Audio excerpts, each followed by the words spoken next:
Gucini KURIA KIGINA gĩa ũthondeki wa mabarabara no ithiĩte na mbere gũcaca gatagatĩ ga thirikari nene na thirikari cia counties. Ambunge makĩberegenya watho nĩguo kũhe thirikari nene kĩgĩna kĩnene kĩa mbeca ici. Arĩ mbere ya kamĩtĩ ya Senate ĩgiĩ ũthondeki wa mabarabara, gavana wa kaunti ya KIAMBU Ndagĩtarĩ KIMANI wa Matangi gita watho ũhete ũigĩrĩrĩki thirikari cierĩ ũramati wa kĩgĩna gĩkĩ, makiuga kuona barabara nyingĩ iria ibatiĩ gũthondekwo irĩ rungu rwa thirikari cia county nĩo mabatiĩ kwamũkĩra kĩgĩna kĩrĩa kĩnene.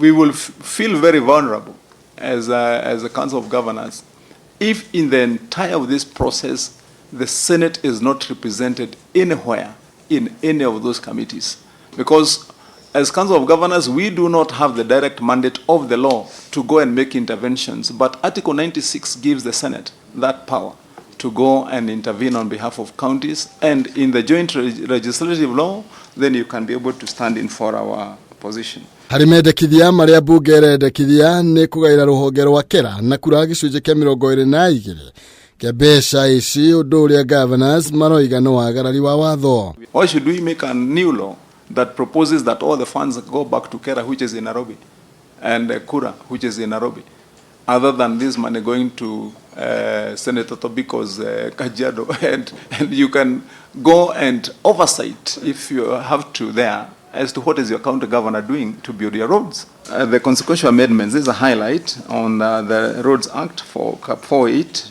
We are saying to delete the provisions establishing KURA and KERA. That's in our main proposition, that these two bodies should be abolished. So that's a consequential amendment, Chair. Because ultimately the roads they were created to maintain will become county roads. Mareda gĩcunjĩ kĩa 42 kĩa mbeca ici gũtigwo ũramati-inĩ wao, nayo thirikari nene negera ũramati wa gĩcunjĩ kĩa 40. A sum total of this would mean that county governments get an allocation of 42%. That's the mathematics. It's the arithmetic. It is not guesswork, Chair. It is calculated as we have presented there, that 42% of this amount should be going to county governments. National government will get 40%. Ona kuri uguo Senate ni ũrĩtie governors kũgĩa na mũrũgamo mũrũmu na matige kuonagia thirikari magego rĩrĩa irahotomia ũruti wao wa wĩra. I am so disappointed when I see you governors crapping at the function of the president when he's coming to do the functions that are meant for the county government.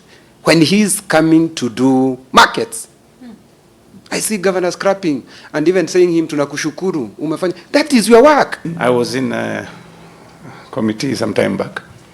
We were seeking some funds for you, and then we got a call from somewhere. Don't go beyond that. So the issue we are facing today, we are being faced with today, is the issue of not only governors having issues, even senators. Instructions come from above. That is our major problem. Thirikari cia county ihetwo ũigĩrĩrĩki wa gũthondeka kilomita 142 harĩ kilomita 239 na ũguo itanya rĩa kũmahe bilioni 3 harĩ bilioni 119 nĩ ithako na igeria rĩa kũraga ũtambũrũkia wa mahinya.